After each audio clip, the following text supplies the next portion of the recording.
கர்த்தருக்கு ஸ்தோத்திரம். Praise be to God. இதோ இந்த நாளிலும் Even this day, நாம் தியானத்திற்காக எடுத்துக்கொண்ட ஒரு வார்த்தை the word that we chose to meditate, தேடுதல். search or seek.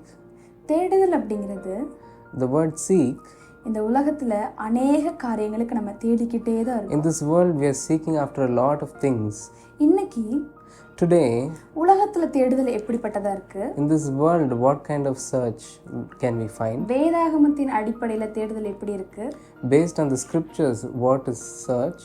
அப்படிங்கிறத நம்ம பார்க்க போகிறோம். We are going to see all this. முதலாவது இந்த உலகத்தில் நம்ம எதையெல்லாம் தேடிட்டு இருக்கோம்? Firstly, in this world, what are we seeking after? அன்பு, Love, உறவுகள், relationships, பொருள்கள், things, புகழ், fame, செழிப்பு, wealth, ஆரோக்கியம், health. அப்படி அநேக காரியங்கள் நம்ம தேடிக்கிட்டே இருக்கோம். These all things we are seeking after. ஒரு மனிதன் பிறந்தது முதல் A man after his birth அவனுடைய கடைசி இறுதி மூச்சு வரைக்கும் till the last breath, தேடிக்கிட்டே தான் இருக்கான். he is searching for something. எபிரேயர் 11வது அதிகாரம் 6வது வசனத்துல In Hebrews 11th chapter 6th verse, கர்த்தரை தேடுகிறவர்களுக்கு those that diligently seek him, அவர் பலன் அளிக்கிறவர் என்றும் he is a rewarder.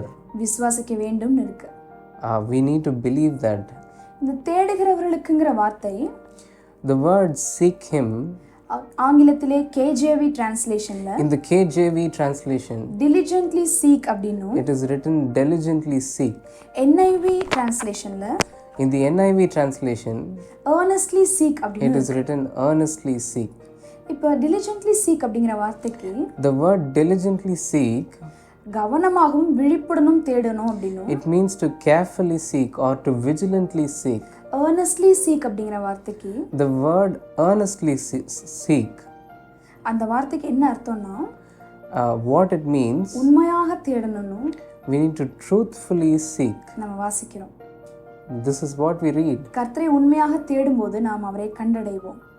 When we seek the Lord diligently and truthfully, we நான் will மேலே find சொன்ன him. அத்தனை வார்த்தைகளும் அன்பு, பொருள், புகழ் இவை அனைத்தும் All those things which I said before, like wealth and health, பூமிக்குரிய தேடுதல்களாகவே இருக்கு. those are the things of this world. கொலோசையர் 3வது அதிகாரம் 2வது வசனத்துல In Colossians chapter 3 and verse 2, மேலானவைகளை தேடுங்கள் அப்படின்னு சொல்லி God says, set your affection on the things above, பூமியில் உள்ளவைகள் அல்ல, not the things of this earth, மேலானவைகளை தேடுங்கள். but the things above.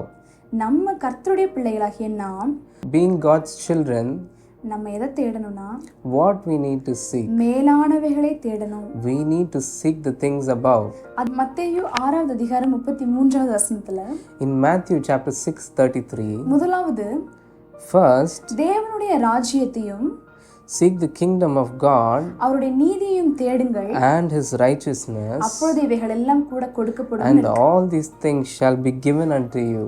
ஆமா, அதே மாதிரி தான் Likewise, தேவனுடைய ராஜ்யத்தை நம்ம தேடும்போது when we seek the kingdom of God, மேலே கூறப்பட்டுள்ள அத்தனை காரியங்களும் all those things mentioned above, நான் சொன்னேன் இல்லையா, பொருள், புகழ், பணம், the things like wealth, money and health, அத்தனையும் தேடி நம்ம போக வேண்டிய அவசியம் இல்லை. we need not seek after those நம்மளை தேடி things. வர்றதுக்கு It will come after us. ஆண்டவர் எல்லா வழிகளையும் திறந்து கொடுப்பார். God will open the ways for that. ஒரு உதாரணத்துக்கு ஒரு காரியத்தை சொல்றேன். Let me tell you an example. எவ்வளவுதான் நம்ம பணம் சம்பாதிச்சாலும் How much ever we make money, இன்னும் பத்தாது, நமக்கு இன்னும் அதிகமா வேணும்ன்ற எண்ணம் தான் நம்ம மனசுக்குள்ள we வருது. always are not satisfied with the things we have. We need more. என்னதான் பொருள்களை சம்பாதிச்சாலும் How much ever wealth we earn, இன்னும் அதிகப்படியான பொருள்களை எப்படி சம்பாதிக்கிறத நம்ம தேடுறோம். we always seek after making more ஆனா ஒரு money. நிமிஷம் நம்ம யோசிச்சு பார்க்கணும், But 1 minute, let us think, இவையெல்லாம் நிரந்தரமா? are these things eternal? இதையெல்லாம் தேடிட்டு இருக்குமே, இது நமக்கு நித்திய வாழ்க்கையை கொண்டு போய் சேர்க்குமா? We are searching after all these things, but will it take us to the eternal life? நம்ம ஒரு காரியத்தை நல்லா புரிஞ்சுக்கணும். We need to understand one thing. மத்தேயு 7வது அதிகாரம் 7வது வசனத்துல In சொல்லப்பட்டிருக்கு, Matthew chapter 7 and verses 7, கேளுங்கள் அப்பொழுது கொடுக்கப்படும், ask and it shall be given unto you, தேடுங்கள் அப்பொழுது கண்டடைவீர்கள். seek and ye shall find. ஆண்டவரிடத்துல நம்ம கேட்கணும். So we need to ask the Lord. ஆண்டவர் இந்த பூமியில எனக்கு இத்தனை தேவைகள் இருக்கதா செய்து, in this earth I have lot of needs, ஆனா மேலானவைகளை தேடுங்கள்னு சொல்லியிருக்கீங்களே, but you have said seek the things above. எனக்கு கற்றுக் கொடுங்க ஆண்டவரே. Oh Lord, teach me. எனக்கு மேலானவைகளை தேட எனக்கு புரிதலை கொடுங்க ஆண்டவரே. Oh, help me to seek the things above. நம்ம இன்னொரு நிகழ்வை உங்களுக்கு நான் சொல்றேன். Another example, let நமக்கு me tell you. எல்லாருக்குமே தெரிஞ்சவர் தான் மைக்கேல் ஏஞ்சலோ அப்படிங்கிற ஒரு We all artist. know this popular artist Michelangelo.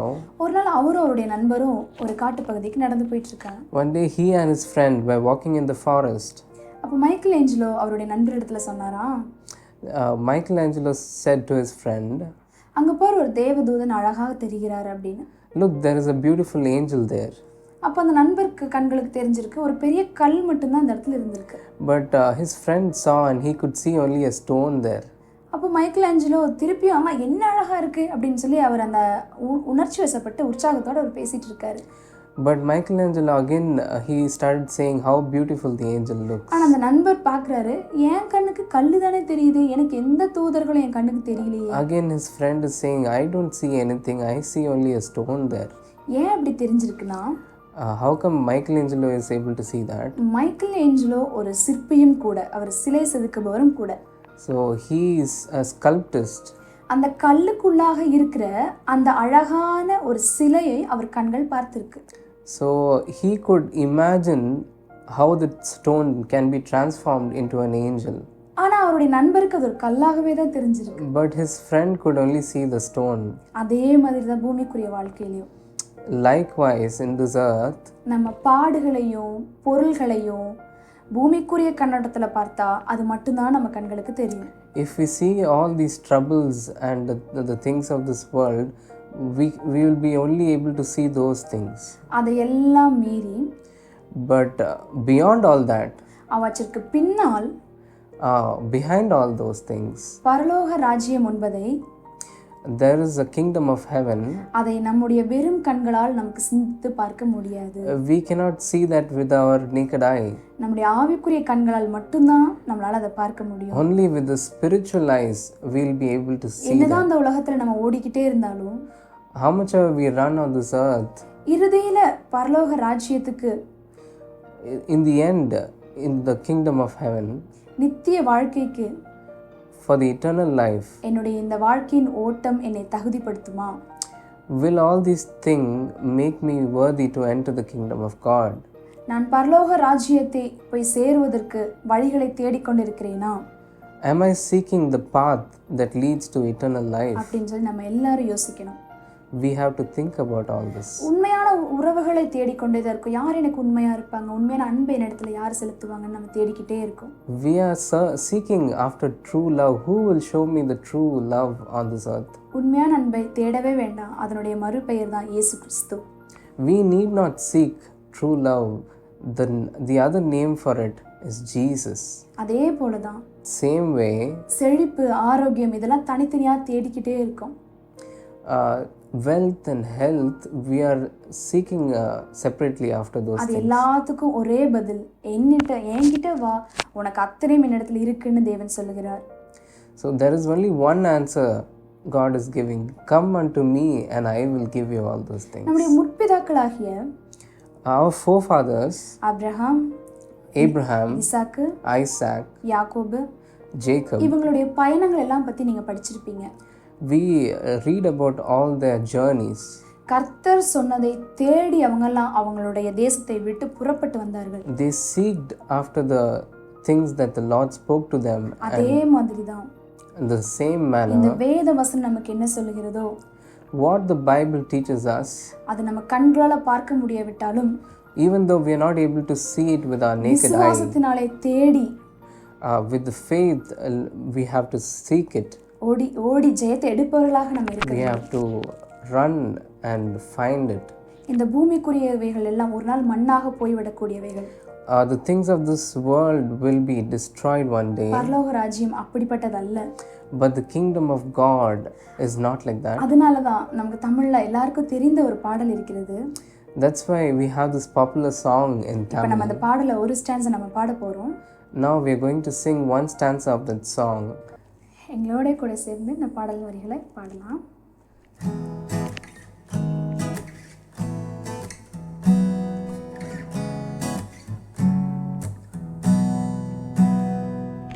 இயேசுவை போல் அழகுள்ளோர் யாரும் இப்பூவில் இதுவரை கண்டதில்லை, காண்பதும் இல்லை. இயேசுவை போல் அழகுள்ளோர் யாரையும் இப்பூவில் இதுவரை கண்டதில்லை, காண்பதும் இல்லை.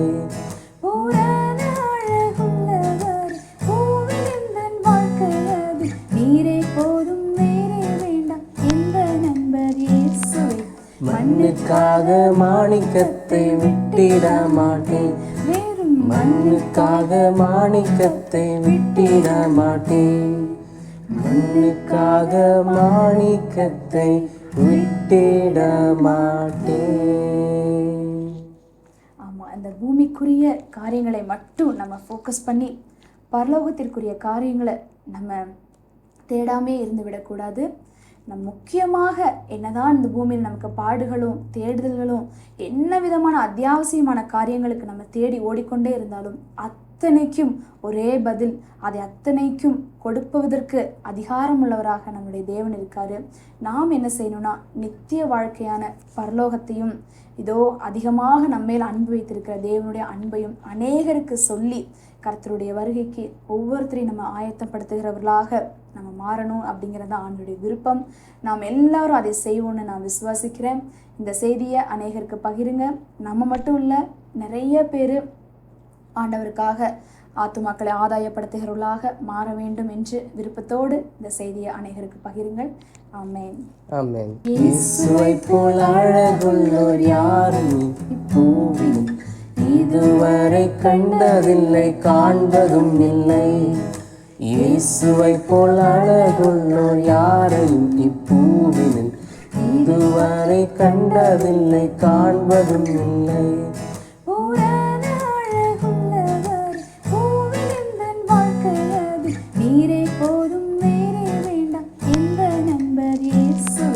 மண்ணுக்காக மாணிக்கத்தை விட்டிட மாட்டேன், மண்ணுக்காக மாணிக்கத்தை விட்டிட மாட்டேன், மண்ணுக்காக மாணிக்கத்தை விட்டிட மாட்டேன்.